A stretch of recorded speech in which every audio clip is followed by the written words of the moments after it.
በስመ አብ ወወልድ ወመንፈስ ቅዱስ አሐዱ አምላክ አሜን።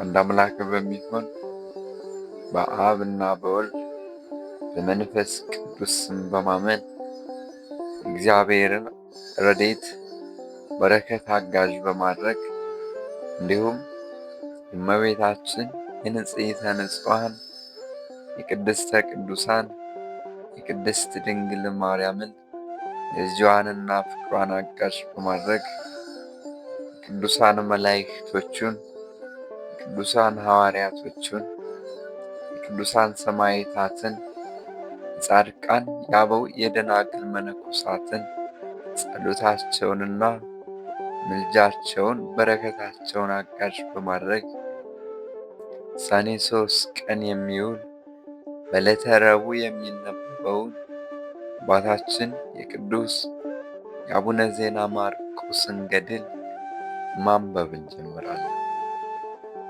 ቅዱስ አምላክ እግዚአብሔር እኔ የምናገርበትን አንደበት የማነብበትን አንደበቱን እንዲሁ እናንተ የምትሰሙበትን እዝነ ልቦናውን ልዑል እግዚአብሔር ለሁላችንም ያድለን። አምላከ ቅዱሳን ቅዱስ እግዚአብሔር ሆይ አቤቱ ሀገራችንን ከጥፋት አድን።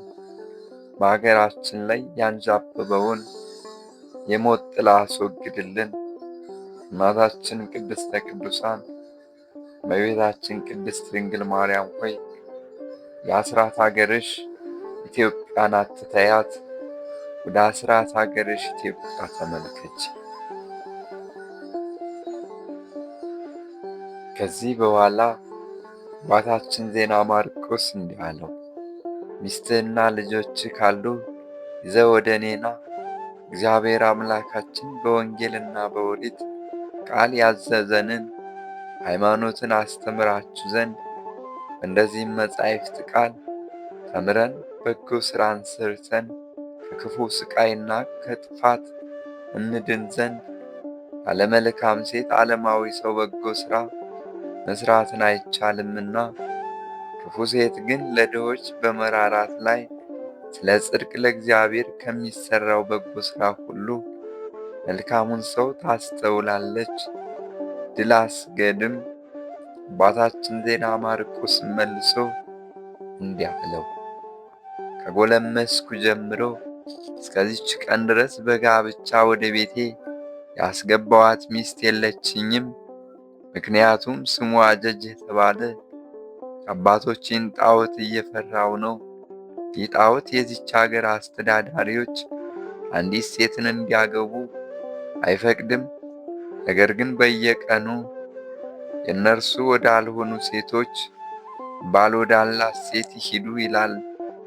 አሁንም አባት ሆይ በፈጣሪ አምኛለሁና በሕግ በሥርዓት ሚስትን አጋባኝ፣ ወይም በፍጹም ልብ እንድትወደኝና በጸሎት ወደ ቸር ፈጣሪ ታቀርበኝ ዘንድ እህት ካለች እርሷን አጋባኝ ቢል። አባታችን ዜና ማርቆስም መልሶ እንዲህ አለ፣ እናየው ዘንድ አሁን አጀጅ የተባለ ጣዖት ወዳለበት ቦታ እንሂድ። ይህ የጠየቅከኝ ነገር ለእኛ የፈጠረህና የመረጠህ አምላካችን እግዚአብሔር እንደፈቀደ በኋላ ይሆናል። ከዚህም በኋላ አባቶቻችን ቅዱስ ዜና ማርቆስና ተክለ ሃይማኖት ድል አስገድም ተነስተው አጀጅ የተባለ ጣዖት ወዳለበት ቤት ሄዱ። አጀጅ በተባለ ጣዖት ላይ ካደረ ሰይጣን ወደ እርሱ ሲመጡ ባያቸው ጊዜ እንዲህ ብሎ ጮኸ፣ ዜና ማርቆስና ተክለ ሃይማኖት ሆይ ከኢትዮጵያ ሀገሮች ሁሉ ወዴት ልሂድላችሁ? ከሁሉ ሀገሮች ከወዲያ ወዲህ እኔን ስታሳድዱኝ በሁሉ የሸዋ ሀገሮች እየዞራችሁ በአንድ ሀገር አርፋችሁ አትቀመጡምና ዳግመኛ ግዛቴን ልታጠፉ ወደዚች ሀገር መቼ መጣችሁ? ዳግመኛም እንዲህ አለ፣ ለ12ቱ ሐዋርያት በሁሉ ሀገር ከሚዞሩ ከእነዚህ መነኮሳት ወዴት አመልጣለሁ? ወዮልኝ ወዮልኝ ወዮታ አለብኝ።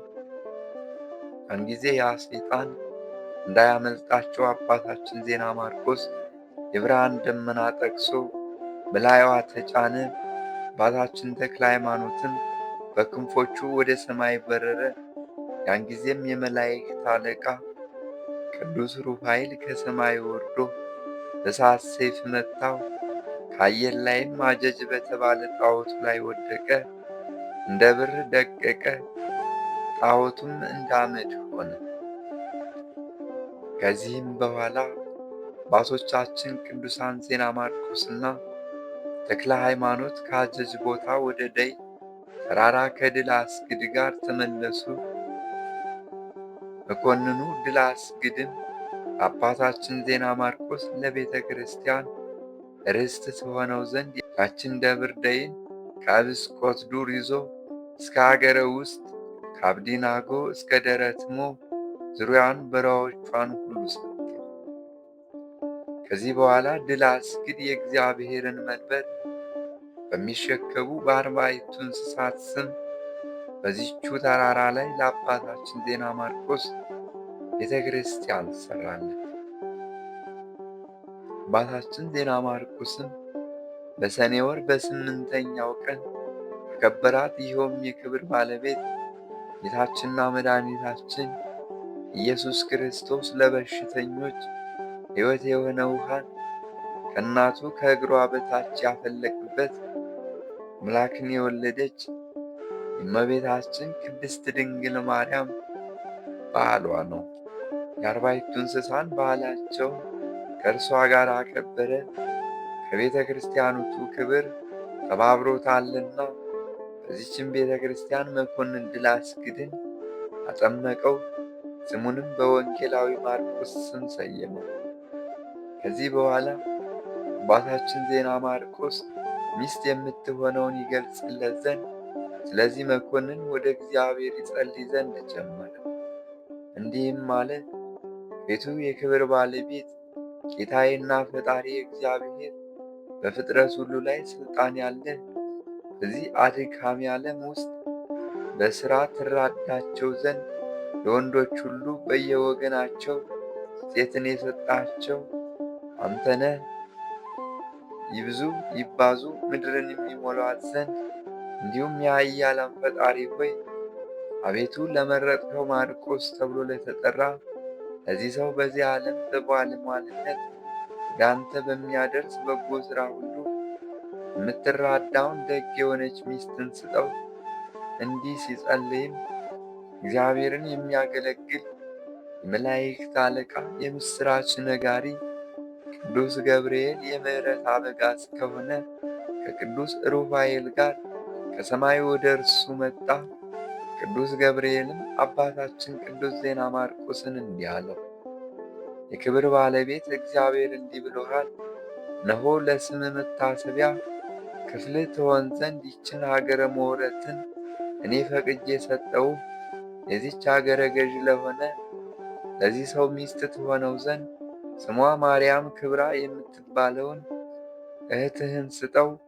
በጎ ሥራን ለማሰራት የምትሆነኝ ሚስትህን ስጠኝ፣ ወይም ፈጣሪ እግዚአብሔር የሚወደውን የምትሠራ እህት ካለች እርሷን ስጠኝ ብሎ ስለምን ሰምቼዋለሁና ስለዚህ እህትህን ትሰጠው ዘንድ ፈቀድሁ። ስለዚህም በእርሱና በአንተ መካከል ፍቅር ይጸናል። ቅዱስ ገብርኤልም ይህንን ተናግሮ ዳግመኛ ወደ አባታችን ተክለ ሃይማኖት ሄደና የከበርክና የተመሰገንክ አባት ሆይ ሰላም ይሁንልህ። እነሆ የፈጠረ የክብር ባለቤት ኢየሱስ ክርስቶስ እንዲህ ብሎሃል፣ ከዚች አገር ወጥተህ ግራሪያ ወደምትባል አገር ሂድ። መቃብር ትሆን ዘንድ ለአንተ ተሰጥታለች። ከአንተም በኋላ ለሚመጡ ለቅዱሳን ልጆች ለዘላለም አገር ትሆናቸው ዘንድ ይህንን ነገር ተናግሮ የመላእክት አለቃ ቅዱስ ገብርኤል ወደ ሰማያት አረገ። ያን ጊዜም አባታችን ተክለ ሃይማኖት ወደ አባታችን ዜና ማርቆስ ሄደና እንዲህ አለው፣ ወንድሜ ሆይ ከሰይጣናት ጋር ስትዋጋ ለድል ማድረጊያ የሆነኝ ዘንድ በእጄ ያለ ይህን የመላእክት አስኬማ ልበስ። የእግዚአብሔር አገልጋዮች መላእክት በሚለብሱት በዚያ አስኬማ አባቶቻችን እንጦንስና መቃርስ ሰይጣናትን ድል አድርገዋቸዋልና የእግዚአብሔርን መልአክ ከዚያች አገር ወጥቼ ወደ ሀገረ ግራርያ እንድሄድ አዞኛልና ከአንተም መለየቴ ነውና፣ አንተ ግን በዚያች በሀገረ ሞረት ትኖራለህ። አባታችን ዜና ማርቆስም ይህንን ነገር ከአባታችን ተክለ ሃይማኖት አፍ ሰምቶ ደነገጠ። እንዲህም አለው፣ አባት ሆይ ብቻዬን አትተወኝ። በዚህች አገር ውስጥ ከፈጣሪ ከእግዚአብሔር በታች አንተ በቀር አባትና እናት ዘመድ የለኝምና ከእኔ እንዳትለይ በእግዚአብሔር እማጸንሃለሁ። እምቢ ካልከኝ ከአንተ ጋር ወደ ግራርያ እሄዳለሁ እንጂ ከአንተ አልለይም። አባታችን ተክለ ሃይማኖትም እንዲህ ብሎ መለሰለት፣ ወንድሜ ሆይ የፈጣሪያችን የእግዚአብሔር ትእዛዝ እምቢ ማለት አይቻልምን? አንተ የእግዚአብሔር መልአክ እንዳዘዘ በዚህ አገር ኑር። እኔም እግዚአብሔር ወዳዘዘኝና ወደ ሰጠኝ አገር ግራርያ እሄዳለሁ። አንተ ግን በዚያች አገር ትኖራለህ፣ ለብዙ መነኮሳትም አባት ትሆናለህ። ይህንንም የምሥራች ዛሬ ቅዱስ ገብርኤል አብስሮኛልና፣ ስለዚህ ልብሰ አስኬማህን አለብስሃለሁ። ከዚህም በኋላ አባታችን ተክለ ሃይማኖት አባታችን ዜና ማርቆስን በቅዱስ እንጦንዮስ አርያ የመላእክት አስኬማን አለበሰው። አስቀድሞ አባታችን ዜና ማርቆስ በመንዝ አገር ጋያን ጋቻ በሚሏት ቦታ በአባ ገብረ ናዝራዊ ገዳም ሳለ ከአባ ገብረ ናዝራዊ እጅ የመነኮሳት አጽፍን ቅናትንና የከበረ ቆብን ተቀብሎ ነበር። አባ ገብረ ናዝራዊም አስቀድሞ በምንኩስና የአባታችን ተክለ ሃይማኖት ልጅ ነው። ከዚህ በኋላ አባታችን ተክለ ሃይማኖት ወደ ግራርያ ይሄድ ዘንድ ደብረ ብስራት ከተባለች ከአባታችን ዜና ማርቆስ ሀገር ከደይ ተራራ ተነሳ። ያን ጊዜም የደብረ ብስራት ዛፎቿ፣ እንጨቶቿ፣ ድንጋዮቿም ሁሉ አብሮ እንደሚሄድ ሰው እንደ ንጉሥ ሰራዊትን በፊትና በኋላ ሆነው አባታችን ተክለ ሃይማኖትን ተከተሉት። ያን ጊዜም አባታችን ተክለ ሃይማኖት የእግዚአብሔርን ሥራ ቁሞ አደነቀ። አቤቱ ሥራ ግሩም ነው፣ በፍጥረቶቹ ሁሉ ላይ የጌትነት ክብር አስደናቂ ነው። ሃሌሉያ እያለ አመሰግነው። ከዚህም በኋላ በጌታ ፈቃድ ክብሩን ለመግለጽ ወደ ተተከሉት ድንጋዮችና ዛፎች ተመልሶ እንዲህ አላቸው፣ የወንድሜ የዜና ማርቆስ ገዳም ከሆነች ከዚች አገር ተነስታችሁ ከእኔ ጋር አትሄዱምና ሁላችሁም በየቦታችሁ ቁሙ። ዳግመኛም እንዲህ አለ፣ ምንኩስናንና የጽድቅ ሥራዎችን ለመሻት የክብር ባለቤት እግዚአብሔር ለስሜ መታሰቢያና በመንፈስ ቅዱስ ምንኩስና ሕግ ለሚወለዱኝ ልጆቼ ርስትን አድርጎ ወደ ሰጠኝ አገሬ የሚመጣ ሰው አስቀድሞ የምሕረት አምላክ እግዚአብሔር ለወንድሜ ዜና ማርቆስ ለስሙ መታሰቢያና በምንኩስና ሕግ ከእርሱ ለሚወለዱ ልጆች ርስትን አድርጎ ወደ ሰጠው ወደዚች ወደ ብስራት ገዳም ሳይደርስ ወደ አገሪያ ይምጣ። ከዚህም በኋላ እነዚያ ድንጋዮችና ዛፎች እንደ ቀድሞ በየቦታቸው ቆሙ። እግዚአብሔር መልአክ ቅዱስ ሩፋኤል በመንገድ ይለያዩ ዘንድ አዘዛቸው። የከበረ አባታችን ቅዱስ ዜና ማርቆስም በደብረ ብስራት ቀረ። አባታችን ተክለ ሃይማኖትም ከዚህ ከአባታችን ቅዱስ ዜና ማርቆስ ለመለየቱ ፈጽሞ እያዘነ ወደ ደብረ ባረካ ሄደ። አባታችን ዜና ማርቆስ አባቱ የጸጋ ዘአብ ወንድም የዮሐንስ ልጅ ነውና። ከዚህ በኋላ አባታችን ዜና ማርቆስ በደብረ ብስራት ኖረ። ማርቆስ ተብሎ ስም የወጣለት ያ ድል አስጊድ መኮንንም የአባታችን ዜና ማርቆስ እህተ ማርያም ክብራን አገባት። እርሷም ዳግማዊ አኖሪዎስን ወለደችለት። ይህም አኖሪዎስ በበጎ ሥራ የጸና ሆኖ መንኩሶም ከአባታችን ዜና ማርቆስ ጋር በደብረ ብስራት ብዙ ጊዜ ኖረ። ከዚህ በኋላ ይህ አኖሪዎስ ይኩኖ አምላክ በነገሰ ጊዜ ቀወት በሚባል ሀገር ስሟ አሽማቅ በሚባል አውራጃ ይህንን የማርያም ክብራን ልጅ አኖሪዎስን የሕግ መምህር አድርጎ ሾመው። ይችም የእናቱ የንግሥት እምነ ጽዮን አገር ናት። ይችም እምነ ጽዮን የዚህ ንጉሥ ይኩኖ አምላክ ማርያም ዘመዳ የተባለች የዲቦራና በአገረ ማሃግልና በሰርግማት ንቡረ እድ ሆኖ የተሾመው አባታችን አባ ቀውስጦስ እናታቸው ናት። እሱም ስለ ቀናች ሃይማኖት ተጋድሎ የክብር ባለቤት የኢየሱስ ክርስቶስ አዲስ ምስክር ዳዊት ተብሎ የተጠራ ነው። የእነዚህን ቅዱሳን አባቶችን የዜና ማርቆስና የተክለ ሃይማኖትን ስማቸውን አስቀድመን የጠራናቸው ንጹሐን የሆኑ ወንድሞቻቸውንም የትውልዳቸውን ነገር እንነግራችሁ ዘንድ የአባታችን ዜና ማርቆስ ልጆቹ የሆናችሁ አባቶቻችን ወንድሞቻችን ስሙ ማቴዎስ የሚባል ታላቅ የክርስቲያን ወገንና የእግዚአብሔር ወዳጅ የሆነ በሸዋ ሀገር የሚኖር አንድ መኮንን ነበር። እርሱም የከታት የወግዳና የሙገር ሀገር ሰዎች ገዢ ነበር። በእግዚአብሔርም ፈቃድ ቸርነት የከበሩ ብዙ ሴቶችና ወንዶች ልጆችን ወለደ። የአንደኛይቱ ስሟ እምነ ጽዮን፣ የሁለተኛይቱ ትቤ ጽዮን፣ የሦስተኛይቱ ክርስቶስ ዘመዳ ነው። ለእነዚህም እህቶች ስሙ መድኃኒነ እግዚእ የሚባል የማቴዎስ ልጅ የፈጠጋርም መኮንን የሆነ ወንድም ነበራቸው። ይህም መድኃኒነ እግዚእ የአባታችን ተክለ ሃይማኖት እናት የእግዚአርያ አባቷ ነው። የማቴዎስ ታላቋ ልጅ እምነ ጽዮንም ስሙ ገላውዲዮስ ከሚባል ከደዋሮ መኮንን የወለደችው ለሀገረ ማግል ንቡረ እድ ሆኖ የተሾመው አባታችን ቀውስጦስ እናቱ ናት። ይችም እምነ ጽዮንም ትውልዱ ከኢትዮጵያ ነገሥታት ከሆነ ተስፋ ኢየሱስ ከሚባል እስራኤላዊ ዳግመኛ መንታ ልጆችን ወለደች። የአንደኛው ስሙ ይኩኖ አምላክ ነው፣ እርሱም ንጉሣችን የሆነ ከእርሱ ጋር የተወለደችውም ስሟ ማርያም ዘመዳ የተባለች ዲቦራ የአባታችን ዜና ማርቆስና ቅድስት ማርያም ክብራ እናታቸው ናት። ቅድስት ማርያም ክብራ ማርቆስ ከተባለ መኮንን ድል አስግድ አባታችን ዳግማዊ አኖሪዎስን ወለደችው። እርሱም ከአባታችን ተክለ ሃይማኖት እጅ ምንኩስናን የተቀበለ ለሞረት ሀገርም መምህር የሆነ ነው። ንጉሥ ይኩኖ አምላክም ስሙ አሽማቅ በሚባል በእናቱ ሀገር መምህር አድርጎ ሾመው። እንደ ዘመዶቹ እንደ አባቶቻችን ዜና ማርቆስና ተክለ ሃይማኖት ወንጌልን በመስበክ የጸና ሆነ። የክብር ባለቤት በሆነ በጌታችን ኢየሱስ ክርስቶስ ስም ከሀገረ ቃወት ጀምሮ እስከ ሀገረ አሰቦት ድረስ በብዙ ሀገሮች ውስጥ ወንጌልን ሰበከ።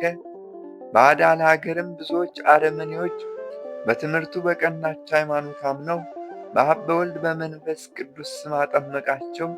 ታምራትንም በማድረግ በሽተኞችን ፈወሰ። የንጉሥ ይኩኖ አምላክ ልጅ አምደ ጽዮን በነገሰ ጊዜ አባታችን ዳግማዊ አኖሪዎስን በሞረት ሀገር፣ በወግዳ፣ በተጉለት፣ በይፋት ሀገርም ዳግመኛ ሾመው። ከንሳሮ ሀገርም እስከ አዳባይ ዛሮ የአባቱ የማርቆስ ግዛት በሆኑ አገሮች ሁሉ ላይ ሾመው። በተጉለትም ካሉት ከሚባል አገርም ጀምሮ እስከ የቀናና እስከ ሽምብራ ኩሬ የቅድስት ሥላሴ ሃይማኖትን በሁሉ አገሮች በእውነት አስተማረ።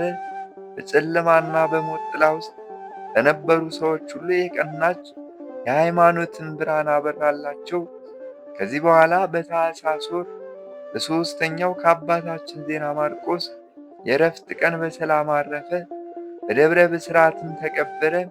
የአባታችን ዜና ማርቆስ ጸሎቱና በረከቱ ከሁላችን ጋር ለዘላለሙ ይኑር አሜን። ዳግመኛም የአባታችን ዜና ማርቆስ የዘመዶቹን ትውልድ ሐረግ እንነግራችኋለን። የእምነ ጽዮን የመድኃኒነ እግዚእ እህት ክርስቶስ ዘመዳ የሀገረ ወረብና የጽጋጅ መምህር የሆነውን ታላቁን አባታችን አኖሪዎስን ከጸጋ ዛብ ወንድም ከዘራ አብርሃም ወለደችው። ጸጋ ዛብም የአባታችን ተክለ ሃይማኖት አባት ነው። ስሟ ትቤ ጽዮን የተባለ የእምነ ጽዮን ሁለተኛ እህቷ የጸጋ ዛብና የዮሐንስ ወንድም ከሆነ ከአባታችን ዜና ማርቆስ አባት ከአርከሌዎዲዮስ አባታችን ሕፃን ሞዓን ወለደች። የፈጠጋር አገረ ገዥ የሆነ መድኃኒነ እግዚእ ልጅ እግዚእ አርያም አባታችን ተክለ ሃይማኖትን ወለደችው። አባታችን የቅዱስ ዜና ማርቆስ የትውልድ ሐረግ እንዲህ ነው። ንጹሐን ቅዱሳን ከሆኑ ካህናት ወገን፣ ከተመረጡና ከተባረኩ ነገሥታት ወገን፣ ከከበሩ ነገሥታትም ወገን ነው። ዳግመኛም የአባታችን ዜና ማርቆስ የተጋድሎውን ነገር ወደ መናገር እንመለስ። አባታችን ተክለ ሃይማኖት ከአባታችን ዜና ማርቆስ ተለይቶ ከደብረ ብስራት ወጥቶ ከሄደ በኋላ ያን ጊዜ አባታችን ዜና ማርቆስ በደመና ላይ ተቀምጦ በተራራው ጎን ወደ ሞረት አገር ወረደ። ሰዎችንም አንካሶች፣ ዕውሮች፣ ለምጻሞች፣ ደንቆሮች፣ ዲዳዎች የሚያደርጋቸውን ብዙዎች አጋንንት አገኘ። የክብር ባለቤት በሆነ በኢየሱስ ክርስቶስ ስምና በመስቀሉ ኃይል አሳደዳቸው። በዚያም ምንጮችን አፈለቀ። እነዚያም ክፉዎች አጋንንት አስቀድሞ ያሳመሟቸው በሽተኞችን በእነዚህ የጠበል ውኆች ሁሉንም አዳናቸው። ከዚህ በኋላ ዳግመኛ በኤልያስ ሰረገላ ተቀምጦ እግዚአብሔርን ወደማያውቅ ስሙ እብድልማ ወደሚባል የአዳል አገር ንጉሥ ሄደ። ስለ እግዚአብሔር ስምና ስለ ሕልውናው መላልሶ አነጋገረው። የአዳል ንጉሥ አብድልማልም አባታችን ዜና ማርቆስ ላይ ተቆጣ። ጦሩንም አንስቶ ወርውሮ ጎኑን ወጋውና አባታችን ዜና ማርቆስ ወዲያውኑ ሞተ። የእግዚአብሔር መልአክም ቅዱስ ሩፋኤል ደርሶ ወርዶ ያለ ጉዳት ጤነኛ አድርጎ አስነሳው። አባታችን ዜና ማርቆስም ከሞት ድኖ ተነስቶ የአዳል ንጉሥ አብድልማልን እንዲህ ብሎ ገሰጸው፣ አስተማረው። እኔን ሞት ቢመጣብኝ ፈጣሪ እግዚአብሔር እንዲህ ያስነሳኛል። አንተን ግን ፈጣሪ ቢገድልህ እንደኔ ማን ያስነሳሃል? ንጉሥ አብድልማልም መልሶ እንዲህ አለ፣ ከሞት የሚያስነሳኝ ለእኔም ፈጣሪ ጽፍሮን አለኝ። አባታችን ዜና ማርቆስም ዳግመኛ መለሰ እንዲህም አለው፣ አምላክ ያልሆነ ጣዖት ጽፍሮን ይችላልን? ራሱን ማዳን የማይችል ሌላውን እንዴት ያድናል? ንጉሡም ፈጣሪ ጽፍሮንን ማን ይገድለዋል አለ። አባታችንም እንዲህ አለ፣ በነፍስ በሥጋ የሚገድልና የሚያድን ከእጁ የሚያመልጥ የሌለ ፈጣሪ እግዚአብሔር አለ፣ እርሱ ይገድለዋል። ይህም ቃል በአባታችን ዜና ማርቆስ አንደበት ሳይፈጸም ከሰማይ መብረቅ ወርዶ ጽፍሮን ጣዖትንና አገልጋዮቹን አቃጠላቸው። የሥራው ሰዎቹን ሁሉ እንደ ደረቅ እንጨት አነደዳቸው። ንጉሥ አብድልማልም ደንግጦ ከዙፋኑ ላይ ወደ ምድር ወደቀ። ሰራዊቱም ሁሉ ወድቀው እንደ በድን ሆኑ። በሙሴ ዘመን በግብፅ አገር እንደሆነው በሰሎሙ ዘመንም እንደተደረገው ከዓርብ እስከ ሰኞ ያችን አገር ጨለማ ሸፈናት። እዚያች አገር ሰዎችም ቀኑንና ሌሊቱን ለይተው ሳያውቁ ቆዩ። አባታችን ዜና ማርቆስ የተወጋው ጎኑ ግን ቁስል ሳይኖረው የተከፈተ ሆኖ ነበር። የእግዚአብሔር መልአክ ቅዱስ ሩፋኤል አድኖታልና ከተወጋው ጎኑም እንደ ፀሐይ ብርሃን ያለ ብርሃን ወጥቶ ከንጉሥ አብድልማል ፊት ያለውን ጨለማ አራቀው። አባታችን ቅዱስ ዜና ማርቆስም ዛሬስ በፈጣሪ እግዚአብሔር አታምንምን አለው። ንጉሥ አብድልማልም እንዲህ ሲል መለሰ፣ አሁንስ አመንሁ። አምላክ የሚገድል የሚያድን እውነተኛ አምላክ እንደሆነ አውቃለሁና። ያን ጊዜም አባታችን ቅዱስ ዜና ማርቆስ ፈገግ አለ። እግዚአብሔርንም እንዲህ ብሎ አመሰገነው፣ እስራኤል አምላክ እግዚአብሔር ይክበር ይመስገን። ብቻውን ድንቅ ታምርን በባሪያው ላይ ያደረገ የጌትነቱም ስም ይክበር ይመስገን። ክብሩም ምድርን ሁሉ ይምላ። ይሁን ይሁን። ከዚህም በኋላ ንጉሥ አብድልማል አባታችን ዜና ማርቆስን ልዑልና ገናና እግዚአብሔር ያከበረ አባት ወይ በእኔ ላይ የወደድከውን አድርግ፣ በልዑል ፈጣሪም ስም አጥምቀኝ አለው። አባታችን ደስ አለው። መስቀሉንም ይዞ ምድሩን ባረከ፣ አማተበ። ይህ ንጉሥ ከምድረ ነጊሶ በላይ ባለች በቡልቡል አገር ላይ ባሰራች ቤት ውሃን አፈለቀ። በዚያም ባፈለቀው ውሃ ንጉሥና ሰራዊቱን ሁሉ አጠመቃቸው። ያን ጊዜም ለክርስትና ጥምቀት በክህነት አገልግሎት ይራዱት ዘንድ ከገዳመ ባርካ አባ ተጠምቀ መድኅን ከደብረ ሃሌሉያ አባ ሳሙኤል፣ ከቤጌ ምድር አባ ቢንያም፣ ከደጋ በለሳ አባ ሰምረአብ፣ ከደብረ ዞዝና ከደብረ ሞጊና አባ ብሳዲ መጡ።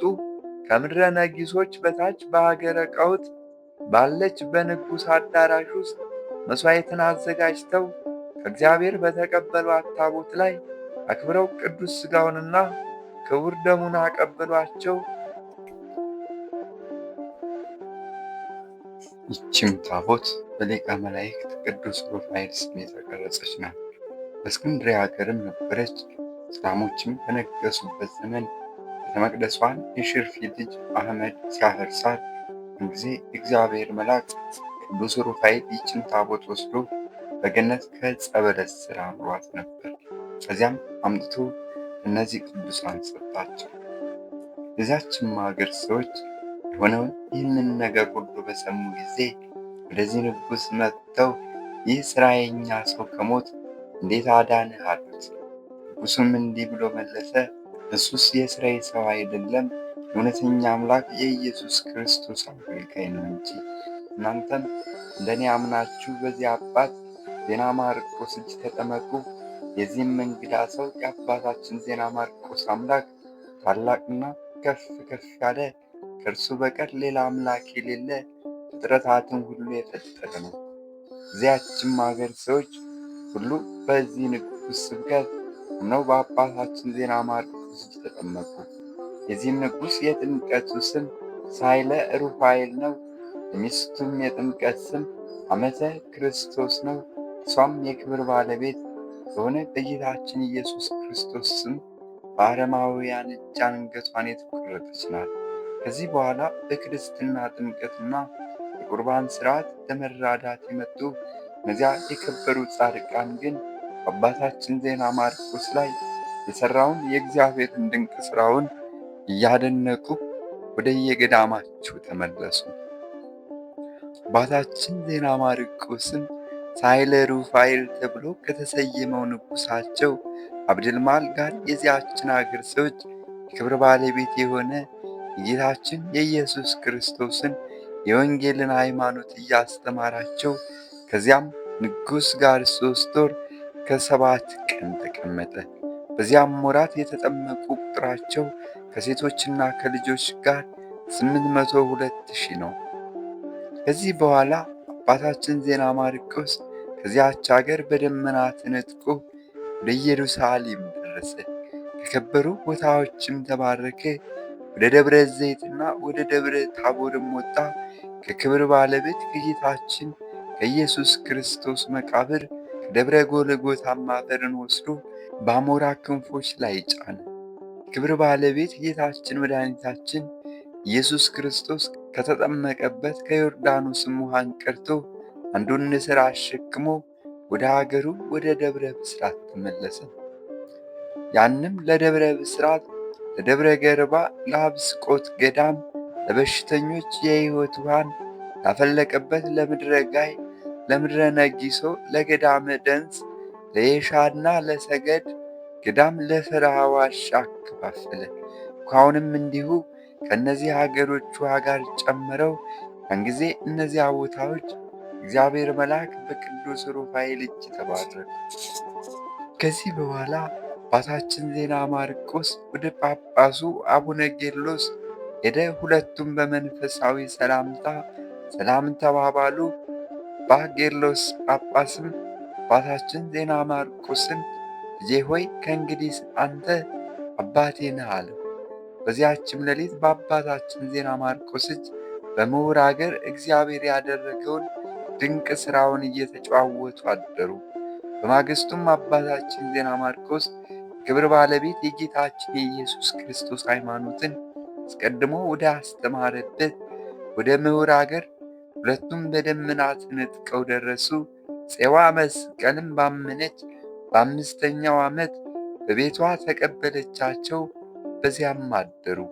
በማግስቱም ከአባ ጌርሎስ ጳጳስ ጋር አባታችን ዜና ማርቆስን መምጣቱን የዚያች አገር ሰዎች ሰምተው መጡ። በፄዋ መስቀልም ደጅ ተሰበሰቡ። አባታችን ዜና ማርቆስን አባ ጌርሎስ ጳጳስ ሕዝብ ወደ ተሰበሰቡበት ወደ ውጭ ወጡ። አባታችንም ተገናኟቸው። አባታችን ዜና ማርቆስና አባ ቄርሎስ ጳጳስ ፊት ቀርበው እጅ ነሱ። አባታችን ሆይ በደህና አለህን? እስከ ዛሬ ድረስ ለምን ዘገየ? አሉት። አባታችን ዜና ማርቆስም መልሰው እንዲህ አላቸው፣ አሁን በእግዚአብሔር ሰላም በደህና አለው አላቸው። በዘጌቴም እስካሁን ድረስ በሌላ ቦታ በእግዚአብሔር ፍቃድ ነበር። ዛሬ ግን እጎበኛችሁ ዘንድ በልዑል በእግዚአብሔር ፍቃድ ወደ እናንተ መጣሁ። ግን ሰይጣን ጠላታችን ክፉ ነገር አደረገባችሁን? እነዚያ የሀገር ሰዎችም እንዲህ አሉት፣ ታላቁ ፈጣሪያችን ስም ይክበር ይመስገን።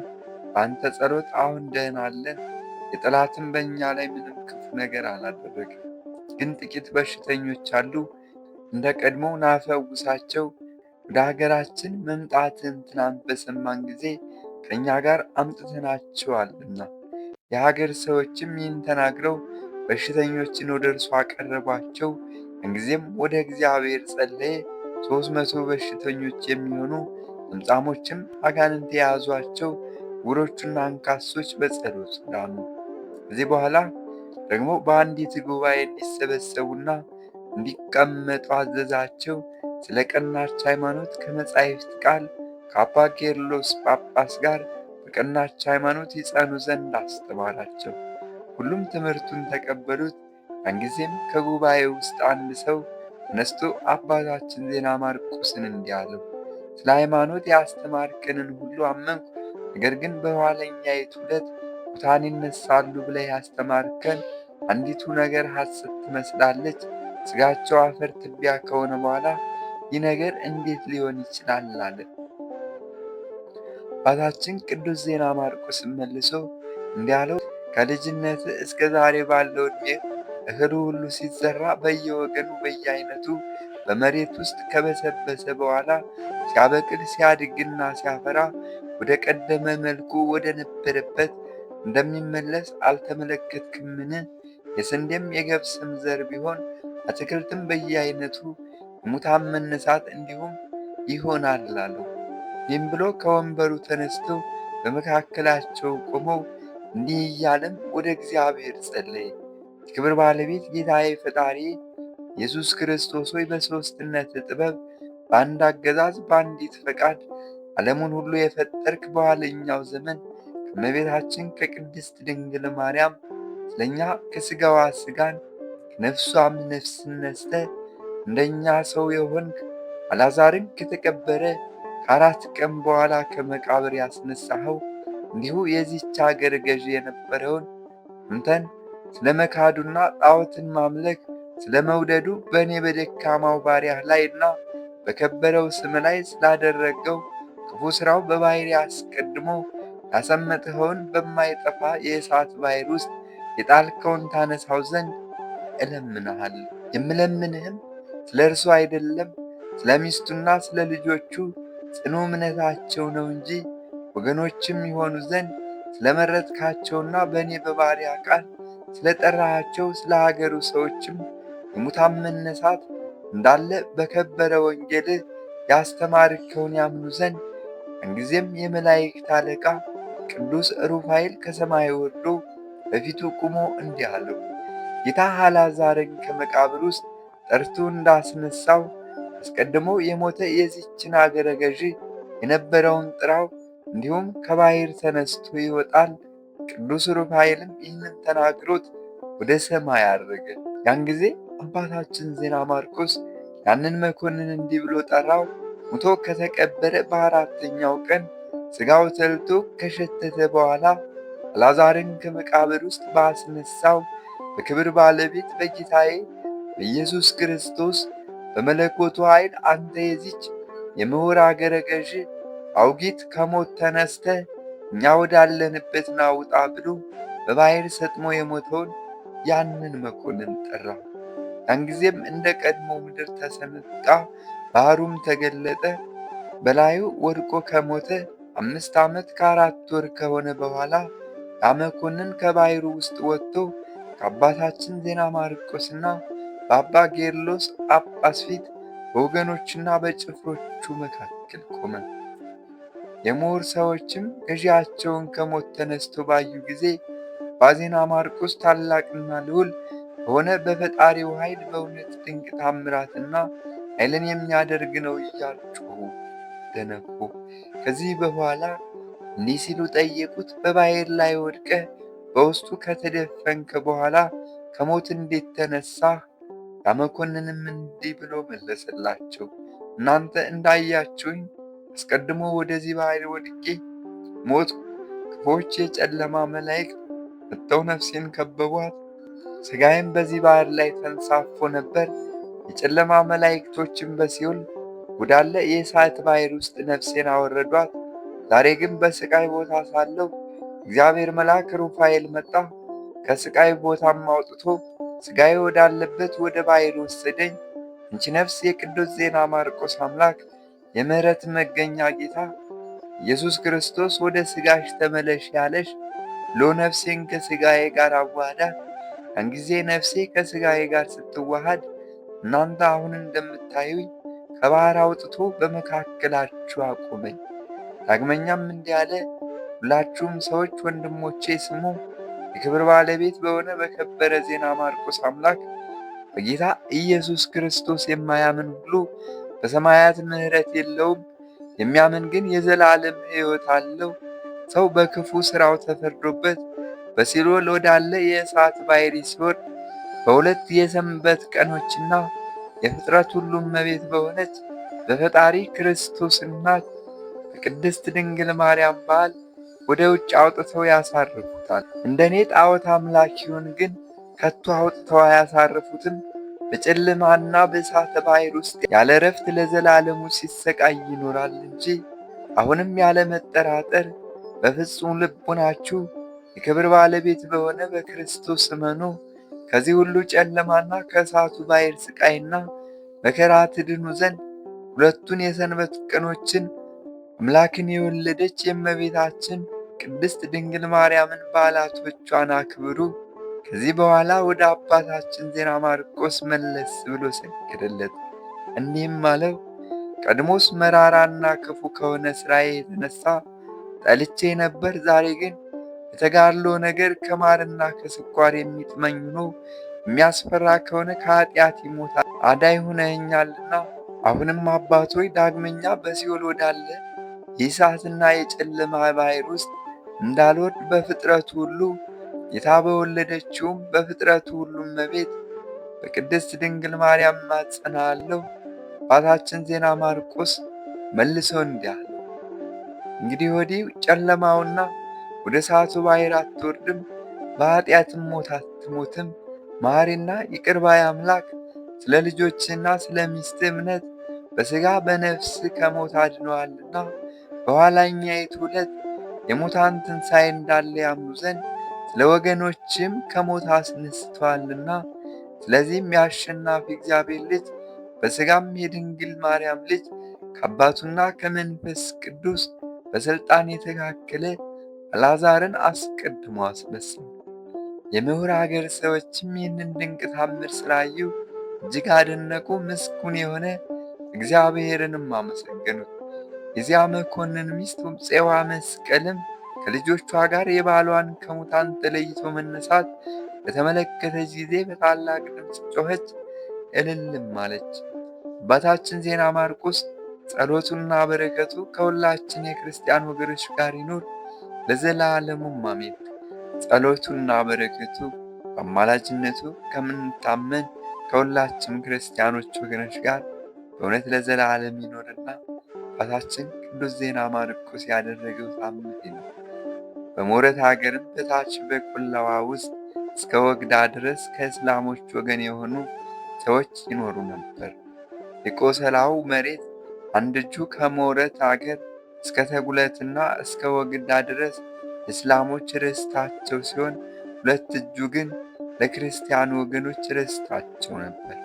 እነዚህም እስላሞች አባታችን ዜና ማርቆስን በሕይወቱ ሳለ የክብር ባለቤት ክርስቶስ ስለማመን ይጣሉትና ሁልጊዜም ይከራከሩት ነበር። እንዲህ እያሉ እንጨት ሲለቅሙ ልጆቻችን ተማሪዎችህ አግኝተው ወደ አንተ ባመጧቸው ጊዜ በክርስቶስ ስም ለምን ታጠምቃቸዋለህ? ተማሪዎችም ጠርተው ጣፋጭ መብልን በማብላት በስርያቸው ስበው ወደ አንተ ባቀረቧቸው ጊዜ የእኛን ሃይማኖት ክደው በአንተ ሃይማኖት ያምናሉ። አንተም ታጠምቃቸዋለህ።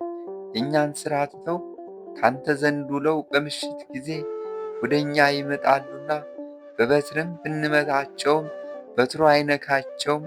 ልጆቻችንን እንዳንቀጣ አንተ አስረሃልና። እንግዲህ አባቶቻችን የተወለዱባትን አገራችንን ትተን ከወግዳና ከሞረት በቀር ሌላ አገር የለንምና ወዴት እንሂድልህ?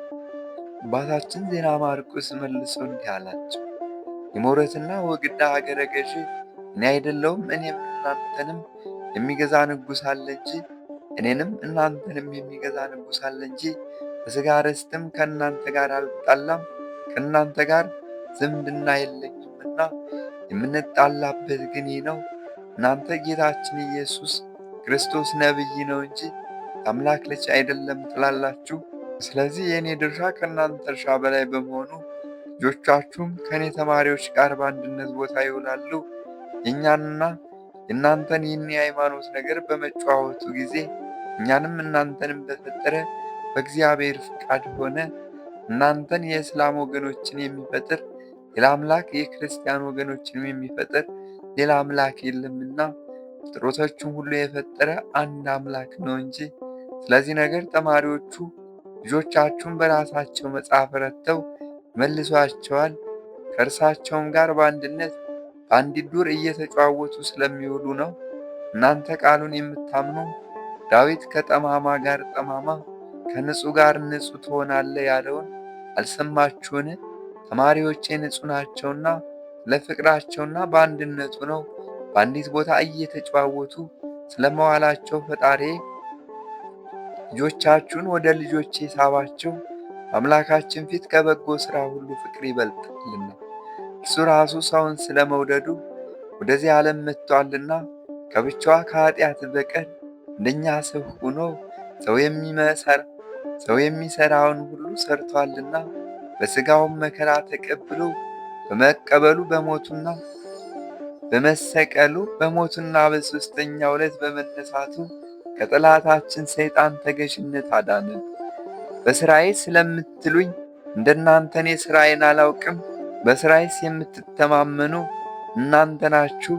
የሥራዬ ሥራ ያለብኝ ከሆነም እናንተም እኔንም የፈጠረ አምላካችን ይግለጥላችኋል። በዚህ የሥራዬ ነገርስ አትሙኝ። አምላካችን ልጆቻችሁን የክርስቲያን ወገኖች ይሆኑ ዘንድ መርጧቸዋል እንጂ በሥራዬ አይደለም። ይህንንም ነገሬን እውነትነቱን ከሞትኩ በኋላ ታገኙታላችሁ። አሁን ግን አምላካችን እስከሚገልጥ በመታገስ ኑሩ አላቸው። ከዚህ በኋላ በአንዲት ዕለት ወንጌልን የተማረ አንድ እስላም መጣ። አባታችን ዜና ማርቆስን እንዲህ አለው፣ እኔ በሥራዬ ሥራ አላማህም። ይህ ነገሬ ከልቤ እንደሆነ ፈጣሪ እርሱ ያውቅብኛል። ነገር ግን አንተንም እኔንም ስለፈጠረ አምላካችን እሺ በእጄ በለኝ፣ የምጠይቅ ነገር አለኝና። ይህም ዮሐንስ ከጻፈው ወንጌል ነው። ክርስቶስ አምላክ ከሆነ የእንጀራ መኖርን ፊልጶስ ለምን ጠየቀው? አይሁድንስ አልዓዛር የተቀበረበትን መቃብር ለምን ጠየቃቸው? አባቶ ይህንን ከወንጌል ቃል ያለ ነገር እስቲ አስረዳኝ አለ። ያን ጊዜ አባታችን ዜና ማርቆስ መለሰለት እንዲሁም አለው፣ ስማ ናትናኤልን ፊልጶስ ሳይጠራ ከዕፀ በለስ ሥር አየሁ ያለው ማን ነው? ከዕፀ በለስ በታች መቀመጡን ነገዱም ከእስራኤል መሆኑን ማን ነገረው?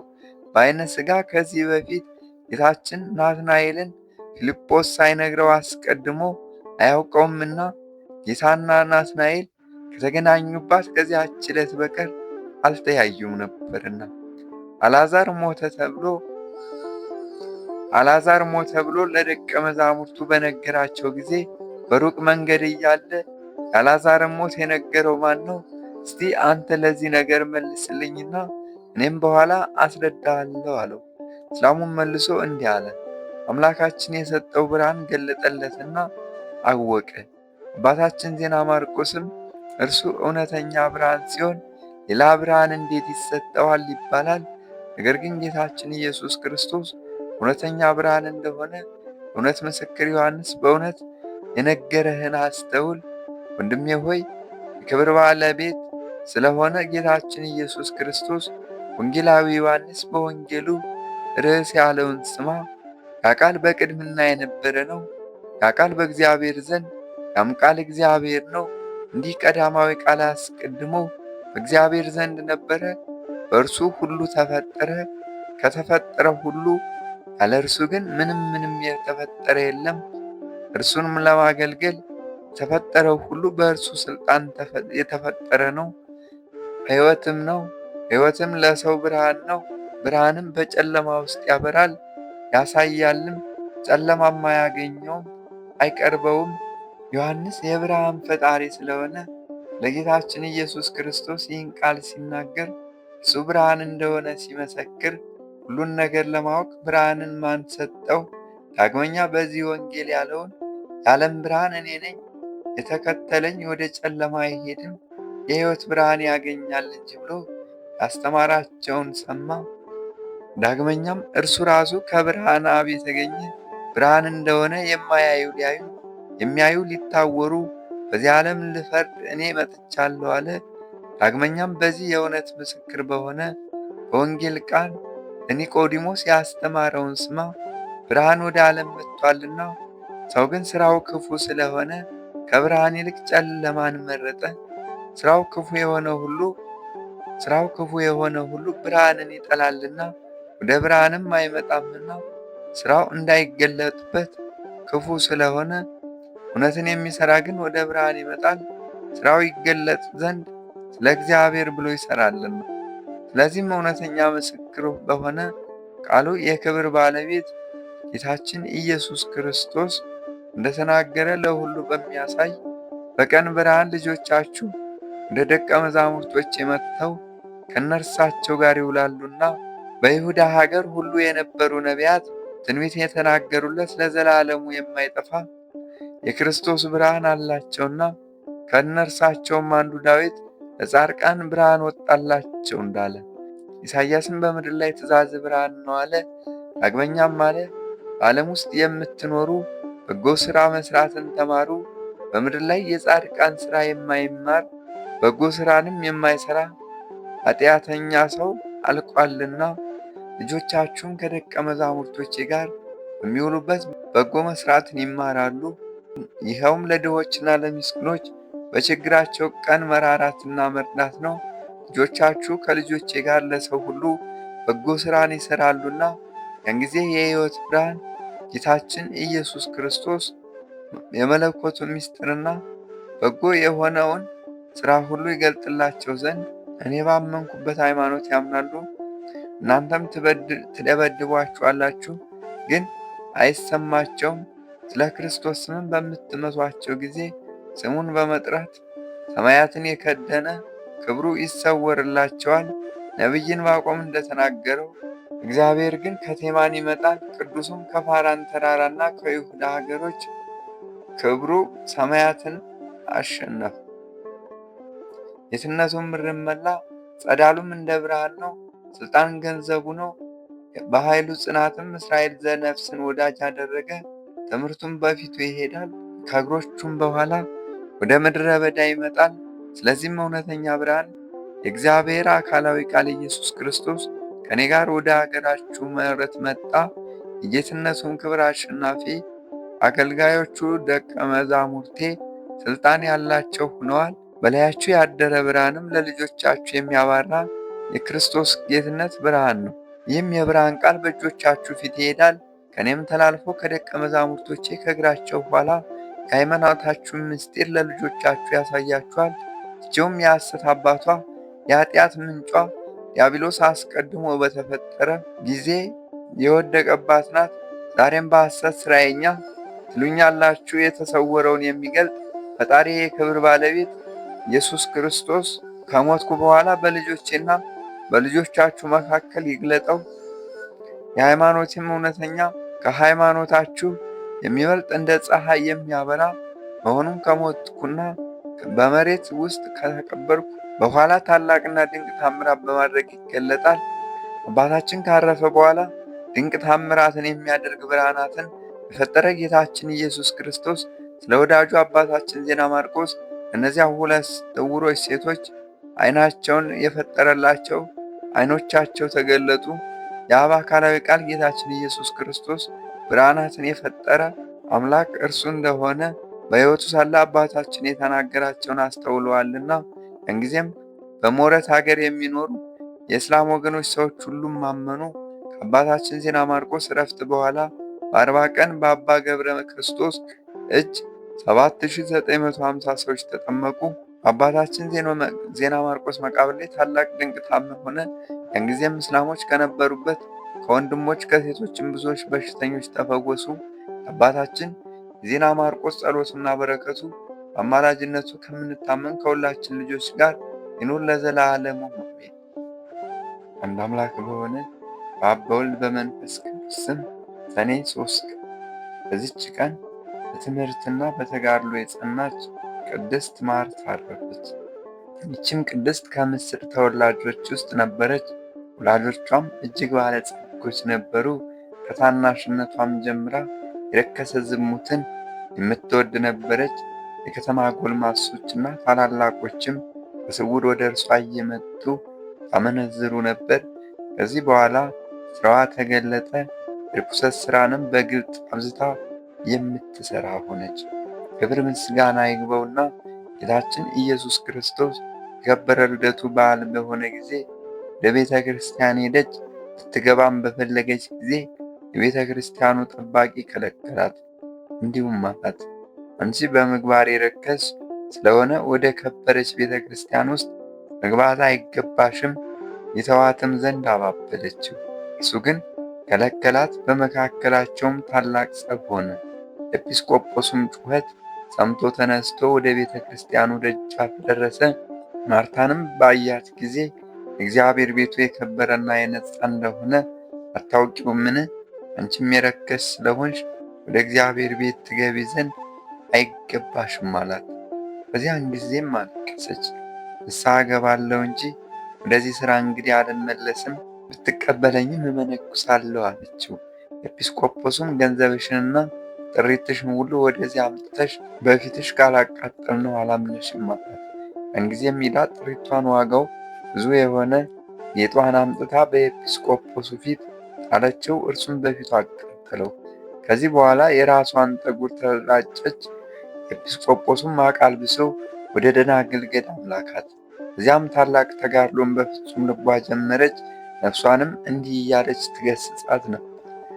በጭቃና በደንጊያ ወደ ታነጸው ቤት ለመግባት ካልተውሽ በብርሃን ወደ ተሰሩ ቤቶችማ ለመግባት እንዴት ትሆኛለሽ? ሁለተኛም በጸሎቷ አቤቱ ቤተ ክርስቲያንህን ከሚጠብቀው የደረሰብኝን ኀፍረት ልሸከመው ያልቻልኩ እኔን በቅዱሳን መላእክቶች ፊት አታሳፍረኝ አለች። ይህችም ቅድስት ሰይጣን ድል እስከ አደረገችው ድረስ 25 ዓመት ስትጋደል ኖረች። በዚህም ሁሉ ከገዳም ግቢ ወደ በር አልወጣችም። ከዚህም በኋላ በሰላም አረፈች። እግዚአብሔር ምስጋና ይሁን፣ በረከቷም ከእኛ ጋር ይኑር ለዘላለሙም አሜን። በዚህችም ዕለት ሰማዕት ኮርዮን አረፈ። በረከቱ ከእኛ ጋር ይኑር ለዘላለሙም አሜን።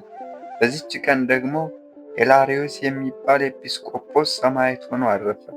ይህም ቅዱስ ከሃዲውን ንጉሥ ዮላኪዮስን ጣዖታትን ስለማምለኩ ይገሥጸውና ይመክረው ነበር። ንጉሥ ዮላኪዮስም አይሁድ የሰቀሉትን ባለማምለኬ አንተ ከሃዲ ትለኛለህ? እነሆ አሁን እኔ አንተን ከስቃይ ጽናት የተነሳ ያንተ የተሰቀለውን አምልኮቱን አስተውሃለሁ አለው። ከዚህ በኋላ ከመኳንንቱ ለአንዱ መኮንን ሰጥቶ አለመራራት አለማቋረጥ ሁልጊዜ እንዲያሰቃየው አዘዘ። መኮንኑም ወስዶ በየራሱ በሆነ ስቃይ አንዲት ቀን እንኳ ከቶ ሳያቋርጥ ሁልጊዜ እያሰቃየው 1 ዓመት ሙሉ ኖረ። በዓመቱም ፍጻሜ በእሳት ውስጥ ግለት እርሱም ከእሳት መካከል ቆሞ እግዚአብሔርን ፈጽሞ እያመሰገነ ጸለየ። ስለዚህች ምልክት ክብር ይግባውና በጌታችን ኢየሱስ ክርስቶስ ብዙዎች አምነው በሰማዕትነት ሞቱ። ከዚህ በኋላ ከአታክልት መካከል እንደሚወጣ ሆኖ ከእሳት አወጡት።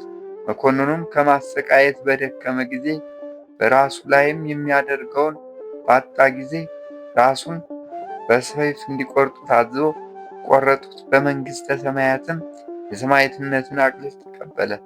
እግዚአብሔር ምስጋና ይሁን።